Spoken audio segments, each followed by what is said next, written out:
My fiancé was never the man I thought he was. I found out too late. After everything I did for us. He cheated, plotted to use our baby for money, then blamed me for everything.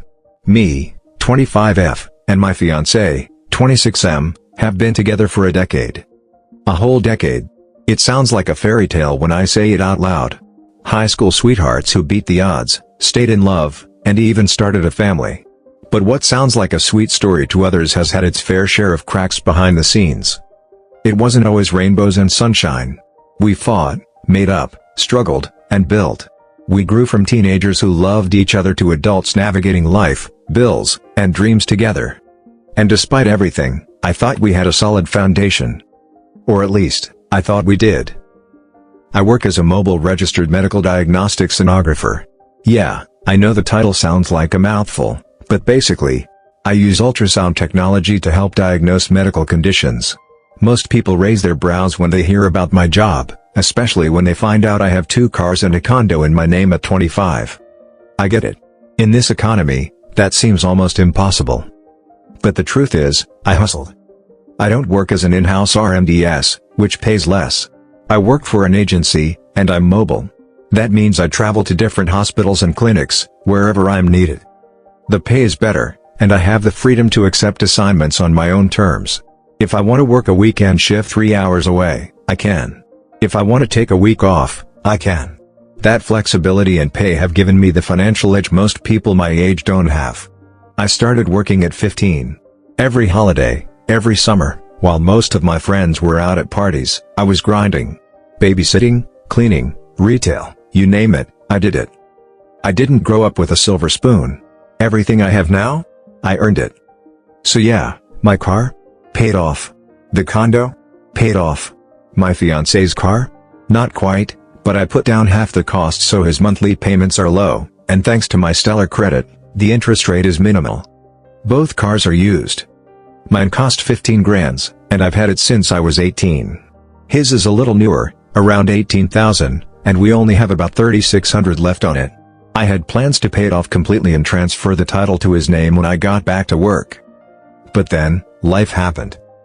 I gave birth to our first child last November.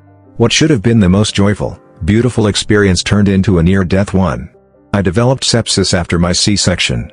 The doctors told me it was touch and go. There were nights in the hospital I wasn't sure I'd wake up. Nights where I clutched my baby's tiny fingers and whispered apologies in case I never got another chance. It was terrifying. But I survived. I made it.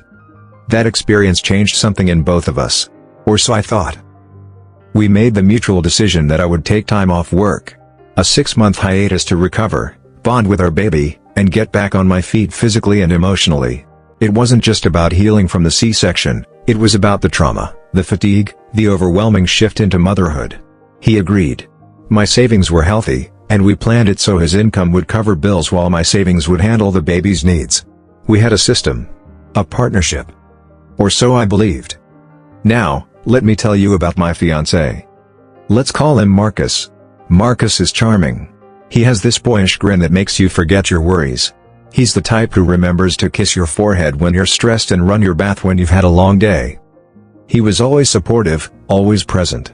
We met when I was 15 and he was 16. He had this scruffy afro, and I was the shy nerd with braces. We were opposites, but somehow, it worked. He used to ride his bike to my house just to spend 10 minutes with me before dinner. Back then, he didn't have much, but he had ambition. And I loved that about him.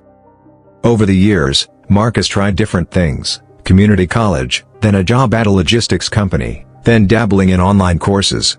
He hasn't quite found his career path yet, and while that's been a sore point between us, I never held it against him. I believed in him. I carried the financial weight most times, but I figured it would all even out one day. After all, we were in this together. At least, I thought we were. Fast forward to last week. I had just returned from my postpartum appointment. My OB finally gave me the green light for intimacy, and I was ecstatic. Not just for the physical aspect, but because I felt like myself again. After months of feeling like a shell, bloated, stitched up, exhausted, I finally felt sexy. Alive. I wanted to surprise Marcus. Rekindle some fire. So, I went all out. I ordered from Savage X Fendi. lingerie, matching bras and panties, silky robes, the whole shebang. I was blushing like a teenager as I checked out online, fantasizing about the look on his face. I even decided to film a little behind-the-scenes video for fun. Something playful. Just me, holding up the shopping bags, grinning like an idiot. When I got home, Marcus's car was already in the driveway. Perfect, I thought. The stars were aligning. I tiptoed in, recording myself as I whispered into the camera about the surprise I had in store. My plan was to walk into the living room, blindfold him, lead him to the bedroom, and unveil the goodies. But fate had other plans. As I rounded the hallway, I heard voices. Marcus's voice. And someone else's. His best friend, Jamal. Now, Jamal is like family. He's been around since the early days. We joke that he's the godfather of our child, even though nothing is official. I paused, not out of suspicion, but just curiosity. They were talking low, in that serious, let me tell you a secret tone. I didn't mean to eavesdrop. But then I heard my name. And I froze. Marcus was laughing. Not a chuckle, but that cocky, triumphant laugh. The kind I'd never heard before. And then he said something that made my stomach twist. Man, I got her right where I want her. Jamal responded, you serious? Marcus, deadass. Bro, she's not working. She's drained. I just need to hang in there a few more months. Once I get the title to that car and the condo's paperwork, I'm out. Jamal, damn, that's cold. You're really gonna dip after all that? Marcus, why wouldn't I? You know how much that place is worth? She don't even have a clue. Always talking about partnership and trust. She gave me full access, man. Everything's under her name, but I got the codes, the keys, the passwords. She made it too easy. My knees buckled. I think I stopped breathing. My hand, still holding my phone, kept recording. My lingerie bag slipped quietly to the floor. In that moment, everything, the 10 years, the promises, the baby we just had, felt like a lie. He was using me. Worse, he was planning to leave. To take everything and vanish like a thief in the night. And Jamal? Jamal didn't even sound shocked. Just amused. Like they were talking about a game. I backed away, heart racing, and locked myself in the bathroom. I didn't cry. Not at first. I stared at myself in the mirror, this broken, half-healed version of me, and wondered how I got here. How did I miss the signs? Was I so blinded by love, loyalty, and shared history that I ignored the cracks? I looked down at the video still playing on my phone. His voice, clear as day. His words, sharp as knives. I had proof. But it didn't make the pain easier. I thought about our baby sleeping peacefully in the crib. Innocent. Unaware. And I was grateful, so deeply grateful, that our child couldn't understand what was going on. Because I don't think I could handle explaining. My fiancé of 10 years was cheating on me. I still can't wrap my head around it. 10 years I poured into this relationship, into building a life with him, into becoming parents together. And now, here I was, shattered. It wasn't just the cheating. It was everything that came with it. The plans he had, to take money from me through child support while making his parents take care of our baby. The way he was plotting to get the condo and the cars. It was sickening. I was sick. I was devastated. I was distraught. I was heartbroken in ways I didn't know were possible. The night I found out, I was recording the messages on his phone, trying to collect proof of his betrayal, proof of the life he was hiding from me. But after a while, I stopped. I quietly took our baby and went to the bedroom. I sat on the edge of the bed, holding our son close, and just cried. The tears fell freely, a mixture of grief and rage and exhaustion. Later, I woke up to his cries. Our son was hungry, restless. I felt like a zombie, just going through the motions. My thoughts were a jumble, swirling with disbelief and pain. The Savage X Fendi shopping bag still sat in the hallway, a cruel reminder of the lies, the secrets. He was there beside me, asleep and snoring as if nothing had changed. And I was mustering every ounce of courage to do what I knew I had to do. I sent the recordings to his parents. By morning, his phone exploded with messages from them. Angry, hurt, confused. And then, he exploded on me. His voice was loud and harsh, filled with anger and desperation. "You've ruined everything," he yelled, slamming doors so hard I thought the walls would crumble. "Look what you've done. My parents are cutting me off because of you. You embarrassed me in front of everyone. You had no right to record me."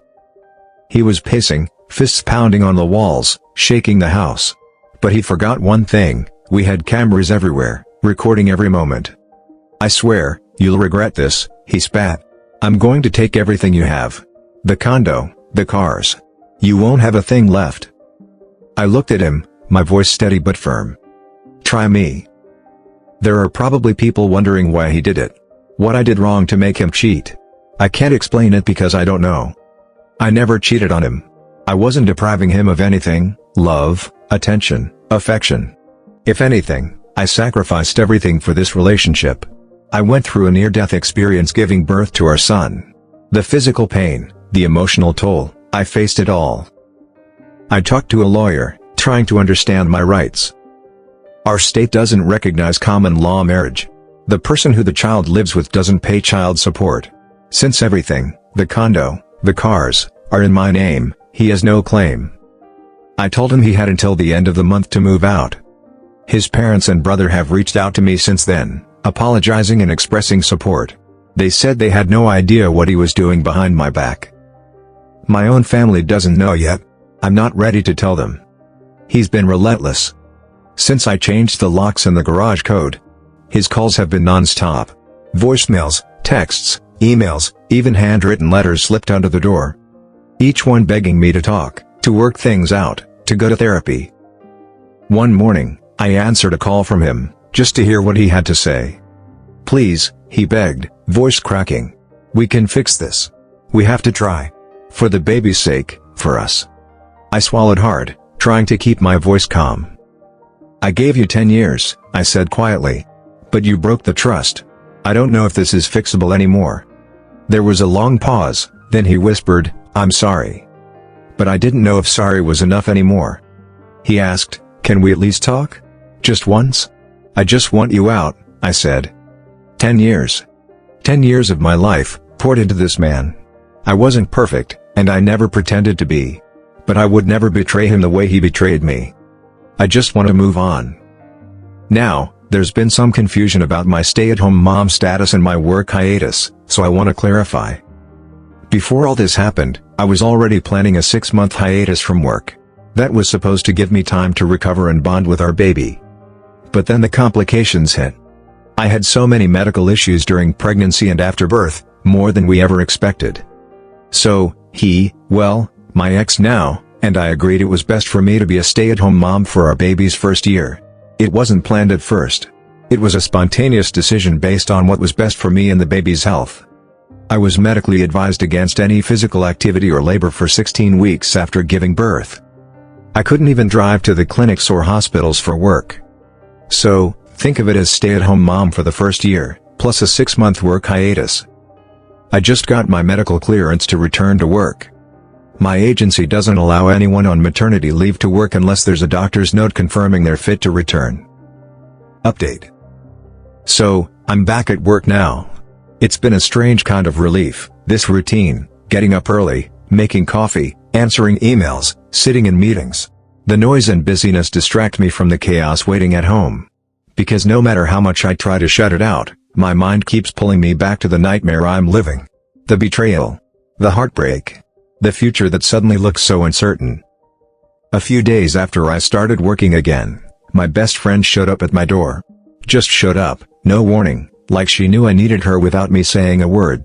She told me I'd been giving her depressed weirdo vibes, and honestly, I didn't argue. I was sinking fast, dark thoughts creeping in so quietly that one day I just realized they were there, growing. And they were scary. She stayed for 2 weeks, even though I begged her to stay just one. But she was firm, stubborn even. "You need me," she said, her voice soft but unwavering. "I'm not leaving you alone with this." Her presence was a lifeline. I couldn't let myself fall apart in front of the baby. Not yet. Her staying also meant when my ex finally reached out through my lawyer, demanding to come get his things, I wasn't alone. And I'm so glad I wasn't. Because the day he came over was brutal. It felt like the longest day of my life. Every minute stretched, heavy with tension.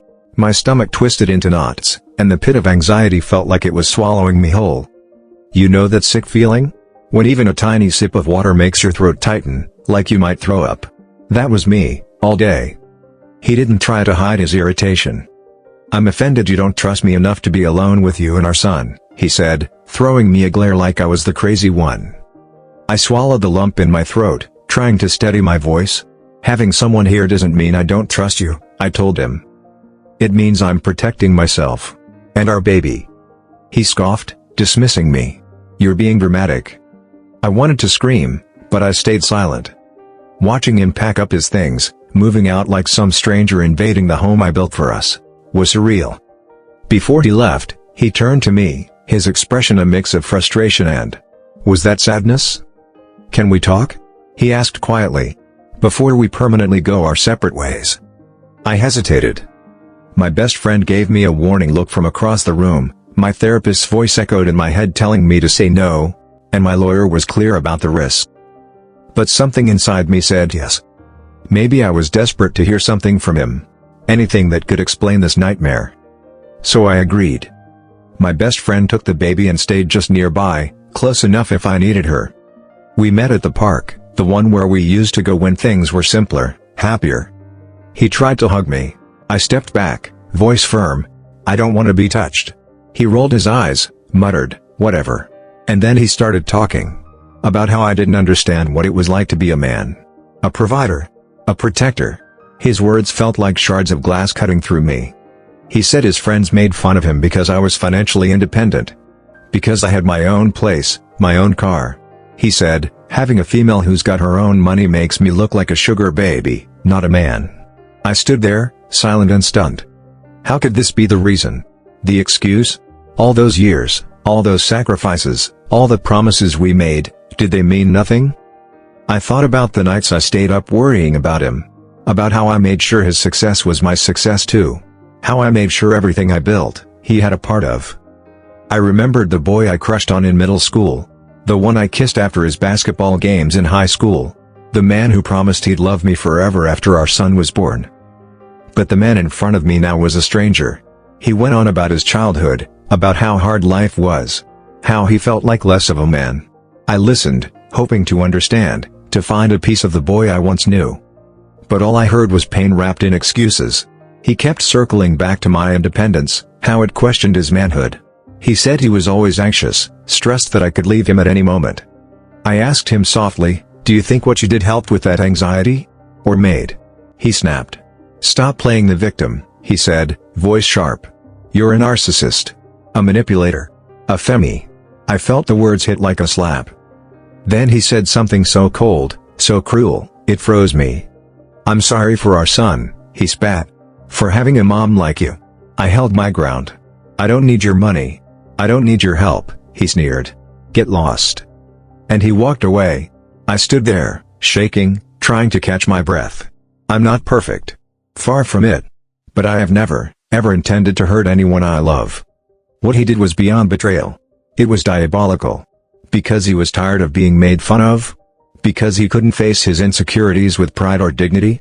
Because he couldn't see the love, the support, the care I gave him every single day? I was sick with it all. I remembered every time I stood by him, even when he pushed me away. Because I promised. I promised to be there through thick and thin. And now, I'm left with this nightmare. Watching him walk away, I suddenly realized, I didn't recognize the boy I fell in love with. All those dreams we shared, the future we planned, they felt like someone else's story. And all the cruel words he said played in my head like a broken record. I realized, maybe I never really knew him. Not the way I thought I did. Later that evening, my best friend sat across from me on the couch, her eyes full of worry. "You okay?" she asked gently. I shook my head, voice cracking. "I don't know who he was today. I don't know what I believed in all those years." She reached over, took my hand. "It's not your fault. You gave him your best." Tears rolled down my cheeks. "I just wanted to build a life. A family." She squeezed my hand tighter. "You will. Without him." I wanted to believe her. But that night, alone in the quiet, I felt the weight of everything crashing down again. The betrayal. The lies. The future I thought we had. The baby's soft breaths beside me were the only thing keeping me from falling apart completely. I don't know how I'll get through this. But I do know, I have to. For him. For me. I finally told my side of the family about the separation. It wasn't easy. For days, I had wrestled with the decision, whether to tell them or keep it all locked inside. I dreaded their questions, their pity, the way things change when everyone knows your pain. But the burden of silence was heavier than any uncomfortable conversation. So I called my cousin first. She's the only one I fully trust right now, and luckily she lives out of state. I needed someone who wouldn't come knocking on my door with unsolicited advice or, worse, judgment. When I told her everything, about the betrayal, the ex's coldness, the custody decision, she exploded. "You have to do something," she shouted, her voice raw with anger. "That bastard doesn't deserve to walk away like this. I swear, if I was there." I interrupted her gently, holding back my own tears. "Please, don't say that. I don't want more drama. I just want peace, for me and for the baby." She went silent for a moment. Then, with a trembling voice, she confessed. "I swear, if I were there, I would have made his life hell. Like, full-on revenge. You know me." I laughed softly despite myself. That fierce cousin of mine always had the biggest heart and the sharpest claws. But deep down, I was relieved she wasn't here. Because if she had been, I'm pretty sure I'd have had to bail her out of jail or at least stop her before she did something crazy. The thought of her raging on my behalf was oddly comforting and terrifying at the same time. When I finally gathered the courage to tell the rest of the family, it was a different story. The questions came fast and heavy, sometimes from the people I least expected. "Why didn't you tell us sooner? Are you sure this is really over? Did he do something wrong?" I answered carefully, each time trying to remind them of the one thing I desperately needed: space and respect for our privacy. "Please, I know you all care, but I need some time to heal. We need to figure things out on our own, without too much interference." I could hear the concern in their voices, but they respected my wishes, for the most part. Some called to check in every few days, others kept their distance. What hurt the most was not telling my mom. I hadn't found the strength yet. She's always been the rock in my life, the one person who made me feel safe. But she called last week, her voice gentle but firm. "I'm coming to stay with you in October," she said. "For a few weeks. You don't have to tell me anything now, but I'm here when you're ready." I wanted to cry. I hadn't told her, but knowing she was willing to leave her home and spend time with me made me feel less alone. My best friend also offered to come back around that time. "I'll bring snacks and wine," she joked, but I could tell from her voice she meant business. She knows how fragile I am right now, and she's ready to be my anchor. On the legal front, I've made some tough decisions. I will not be pressing my ex about child custody or visitations. The thought of dragging my son through a battle that will only poison his world feels wrong. Instead, I had my lawyer reach out to him about the possibility of giving up his parental rights. His parents begged me to reconsider. "Please, think about your son," they pleaded on the phone, their voices desperate. "He deserves to know his father." I told them calmly, they can still see him. I'm not cutting them out. But the truth is, my ex was more than happy to give up his rights. That alone broke something inside me. I thought he'd fight for our son, for us, but the ease with which he agreed made me feel abandoned, more than ever. I'm seriously thinking of moving back to Lima, selling my condo and just staying at my mom's place for a year or so until I can save enough for a down payment somewhere else. But knowing Lima and its house prices, it's probably not going to be that simple. This whole thing has messed me up in ways I didn't expect. No one truly knows how much I wish this never happened. I wouldn't have to uncontrollably cry every time I'm home alone or looking at my baby sleeping peacefully. I wouldn't have to feel this heavy mix of anger and sadness whenever I come back from therapy or work. Almost every night, I find myself crying and asking, why me? Why did this happen to me? To us? Sometimes I wake up in the middle of the night, heart pounding, tears streaming down my face because the silence is too loud. I remember the life I thought I had. The future I planned. I remember the laughter, the small moments, the way he used to hold my hand. The way we imagined our son's first steps together. And now, those memories feel like shards of glass in my chest. One evening, after a long day, I called my best friend. Her voice was warm and steady, exactly what I needed. I just don't know how to move on, I confessed, my voice breaking. She paused, then said, "You don't have to move on right now. Just move forward. One day at a time." I smiled through my tears. It's just so hard. Every time I think I'm okay, something reminds me of him. Or of us. Or of the life that's gone. She sighed. "I know. But you're stronger than you think. You're not alone." I wanted to believe her, but sometimes the nights feel endless, and the weight of it all presses down like a tidal wave. Last week, my cousin called again, this time calmer. "How are you really holding up?" she asked. I hesitated, then said, "Some days are better. Some are worse. Mostly worse." She didn't say anything for a moment. Then, softly, she said, "You're going to get through this. Just remember to breathe." I wanted to scream, to cry, to fall apart. But I just whispered, "I'm trying. And that's all I can do for now." Try.